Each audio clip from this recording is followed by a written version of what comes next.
Welcome back to another episode of Casey Bills, where we live on the bleeding edge of so cool.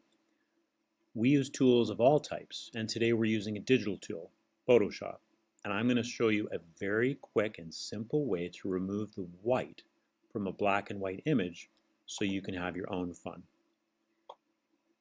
How we got here was we went to Google, Images, Tools, and we select large. So we're working with high quality images.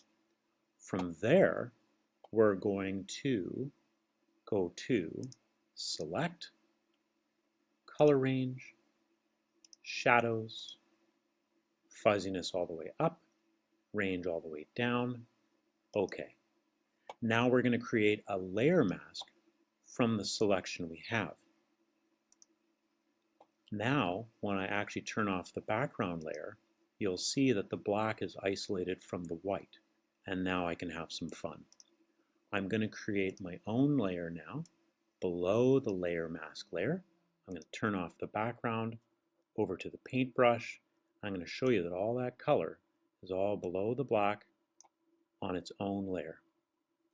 Now you can have your own fun. If you found this tutorial quick, easy, and simple, please hit the like, smash the subscribe button.